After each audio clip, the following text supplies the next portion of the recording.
Hi, and welcome to our show. My name is Curtis Brooks. I have been here on Blab for more than 392 days. At the time of this recording, it will be well over that. And I'm just wanting to let you know that I am very familiar with the Blab community and have networked with several people here on Blab. And so I do know the community very well and actually enjoy the community. So here on today, I wanted to again take some time to introduce myself once more. My name is Curtis Brooks. I am a transformational speaker, and my job is to help professional men and women create a winning mindset through my transformational speaking, workshops, and coaching. Here on today, we are going to be talking about employee engagement and why it can work for your organization. I'll be spending about 15 minutes or so your time to, again, drive a point home.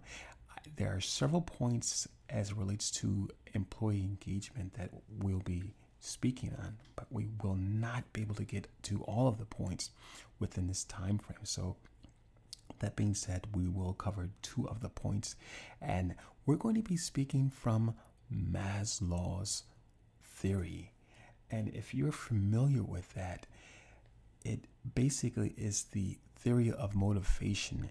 And it really says there are 5 stages, or the hierarchy that Maslow discusses within his theory. There are 5 stages.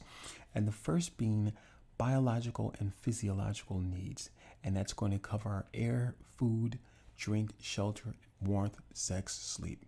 And these are the survival. These are the basic needs for every human being. And this is what Maslow's theory states. And so, again, we're going to twist this around a little bit, not a whole lot, and relate it to employee engagement and make sense of this model here. Again, we're only going to cover 2 points because there are 5 points I'd like to really cover all in this time frame, but it's going to be very difficult to squeeze them all in here within the time that's allotted here. Again, we're going to spend about anywhere from 10 to 15 minutes covering just 2 points. And the first 2 points will be our last 2 stages of the pyramid here. That's going to be survival and security. So we're going to get to that right now. And you may be asking, why employee engagement? Because it's essential to the marketplace. It's essential to our livelihood. So again, we're going to cover that in detail throughout this course here. Again, we will not be able to cover everything, but we're going to cover 2 points here. And as it states here, Maslow theory, it says survival is the basic, the bottom of this pyramid, and it's going to cover our biological and physiological needs such as air, food, survival, drink, shelter, warmth, sex, and sleep. All of those things are important to each of us as human beings. And of course, some will possibly speak contrary to what the information that's being shared here, or contrary to what Maslow has to say as it relates to his theory. I tend to agree with them, and if you can't tell by now, that's my opinion. But nevertheless, I think that if we can twist this, or at least look at this theory from a different perspective as it relates to management, employee engagement, I should say, I think that if we could tweak this Maslow theory again, and not that it needs a whole lot of tweaking, but relate it to employee engagement within your organization and find out that it's not that different. Survival. Everyone wants to survive. But in this theory, Maslow states that there are several points to the survival of a human being. And he goes on further to say that if these needs are not met, at least on the basic level, that the human being will do almost anything to make sure that those needs are met. Air is important to all of us. Food is essential to our well-being. Drink as such as water, and doesn't mean that we need to get into the specifics of drink, but water is essential to life here on earth. Shelter is important, and warmth, sex, sleep, all those things are very important to us as human beings. And how does this relate to us as employees? And typically we like to come from a perspective, the employee. But as leaders, we need to understand that we too are employees. So before we can address our subordinates, we will have to take up a position and understand that we are also employees. And as I mentioned before in different podcasts I've done before, I, in my past life, was a flight attendant. And one of the key things during our safety demonstration was that in case of an emergency, the mask will drop from the ceiling. The first thing that you or I would need to do, or an individual that's flying would need to do, is to don their mask. Don your own mask first before you can help someone else. And as basic as it is, in most cases, we do just the opposite. And I would always say to myself, why are we telling people to put their own mask on? That's obvious. And it really isn't so obvious, because I think we, as people, we want to help people. We want to help others. But in truth, there's a reality to all of this, is that before we can help someone else, we must help ourselves. We must first don our own mask, make sure that we get the proper oxygen, the proper air, or at least taking care of those basic needs first before we can supply or help others. I learned this in a valuable lesson many years ago as a teenager. I had a teacher, her name was Miss Gibson, English teacher, and she taught me a valuable lesson, and was so quick. But nevertheless, there was a situation where I think an organization was doing a huge campaign and wanted to help as it relates to starting some plan of action as in getting involved with this organization and making sure that children could eat, or at least do our part, at least for school. And Miss Gibson said to me, just as calm as she could be, "Curtis, first you have to help yourself." Wow. Man, that was not what I was looking for. And basically, she was giving me at that moment, though it hurt, there was so much pain behind that. And years later, the very words that she would speak to me would come back to not haunt me, but come back to really just say, wow, that was a powerful lesson, and just that quick moment. Because it's so true. Many of us are trying to ensure that others have their mask on first. And it's no guarantee that once the person has their mask on, they're going to help us with our mask on, to place our mask, or reciprocate the same actions that we've given unto them. Life doesn't necessarily happen that way. And we really place ourselves in a really crunch, if you will, or bind, or just our backs up against a wall, if you will, where it's that it becomes a fight or flight mode we place ourselves in, because again, often we are trying to help others before we're helping ourselves. So again, we must make sure that our basic needs are met first. This is such a powerful understanding here, a powerful theory, I should say. And many people have, over the years, have just doubted this, but I think just life just, and the situations we are in at times, it just lends us coming back to the very basics, that when our basic needs are met, as individuals. And again, we can say employee engagement all day long. But even as managers, leaders, CEOs, business owners, and all those individuals in their respective titles or roles, when we fail to recognize that we are employees, we fail to understand the bigger picture, and that is that we as employees must make sure that our needs are met. And this model here, this theory here, can be just a lot can be talked about or discussed within this model here. Again, we're not going to be able to cover all 5 points here, but on today we'll be covering just 2 points. That is survival and security.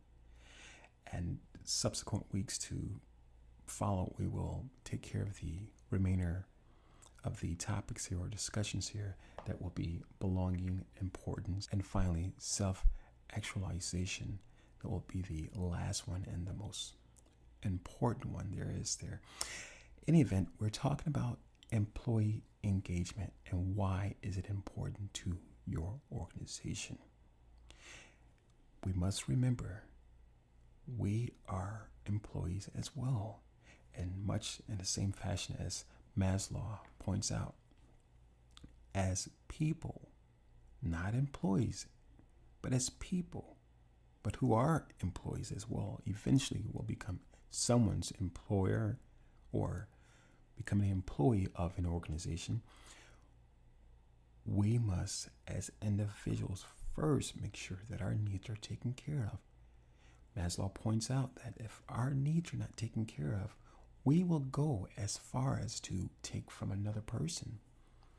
And this lends ourselves to the next subject or the next stage in this model here, that is security. Security in the original theory, which Maslow states runs under the subject title or the stage safety needs. And we're going to again factor in that security is also safety needs. It's synonymous.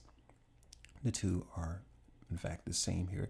So again, protection from elements. This is what the original Maslow theory states here. Security, order, law, stability, freedom from fear. And all of these things fall under security. And again, when our basic needs are not met, it's hard to feel safe. It's hard to feel that there is protection. It's hard to feel that there's any kind of order or law, stability. And when those things are not met, our basic needs, there is fear. And naturally, security offers us this freedom from fear. So when we feel secure, we can, again, come to a place where there's security and there's, as Maslow states in the original hierarchy of needs, is that there's a safety need that's being met. Again, the protection from elements, security, order, law, stability, freedom from fear. And I want to state this again. It's important to understand that when our basic needs are not met, we're still talking about employee engagement and why it is important for your organization, why it can work for your organization. Because when we can understand that we ourselves, as the CEOs, the business owners, we ourselves are the employees, not necessarily in a way that someone may be signing our check. We are, in fact, could be signing their checks, but nevertheless, as a business owner, CEO, leader, or a decision maker, it's important to know that as an individual, we can take this model here, which Maslow so wonderfully states, and apply to any situation. We can say, oh, it's great for employees, which it does make a great model, or it can work for salesmen, it can work for maids, it can work for anyone, it can work for CEOs. the fact still remains that as individuals, if we can take heed to the information that's placed here within this theory, we can understand that as an individual, when our basic needs are met, we can go on to ensure that other needs are met. And I think that's the biggest challenge that we have with employee engagement, because we want to single out and say it's for the employees. In fact, it sounds good to say, hey, this is for the employees. We are obviously just around the globe, if you will, having issues with employee engagement. But as an individual, again, be it a CEO, business owner, leader, in some capacity, team leader, team builder, whatever, decision maker, we as individuals have to make sure that our needs are met. We have to make sure that we've placed the mask on first in order to help others. Because when we are confident, that confidence will exude in different areas of our lives. It's as if the confidence is rolling downhill, and it affects everything that we touch as leaders. So when we're confident, it can obviously affect our employees. They become confident. But again, we must become confident, not in a sense where we need to be fed this confidence all the time. We need to understand that this confidence, we need to show others how to be confident. And sure, we can say that it's not our job, but the reality of it is that when we don't understand this theory, at least making it practical, putting this theory to work, we, in a sense, are in a place where we are robbing Peter to pay Paul. Because as an individual, we have those basic needs. We all do. But when we, as individuals, don't recognize that those needs are being met or have been met, we can selfishly be in a place where we're almost taking up space, just hoarding things, and we make the employees less important because we haven't the capacity to take up the next level and to be confident that, hey, my needs are met. And now let me ensure that another need or another individual or my employee needs are being met. So let's remember that as leaders, CEOs, business owners, or those decision makers, we first have to be confident. And this is the security that we have as it relates to the employee engagement. It's not very difficult, but it does mean that we must take a moment, stop, sit down, think about some things, and put this puzzle together. Because rest assured, as leaders, business owners, CEOs, decision makers, when we are not confident, when our needs have not been met, it's hard to imagine someone else's needs are being met over our own needs. Again, my name is Curtis Brooks. I hope that you have had an opportunity to listen to this great podcast with the information I've shared with you. And for more information about who we are as a organization, you can contact me here on Blab or through my email address. That's going to be bookme@iamcurtisbrooks.com, BOOKME@IAMCurtisbrooks.com. And you can also find us on LinkedIn as I Am Curtis Brooks, also on Facebook at I Am Curtis Brooks, and finally on YouTube you can locate us as the Transformational Speaker on YouTube for more information about our organization and how we can be of service to your organization as it relates to employee engagement and getting your employees and getting your organization overall back on track to productivity and increase employee engagement. We will be covering the next 3 items in our next video here, and hopefully we'll go ahead and take care of the next layer within our pyramid, and that's going to be belonging.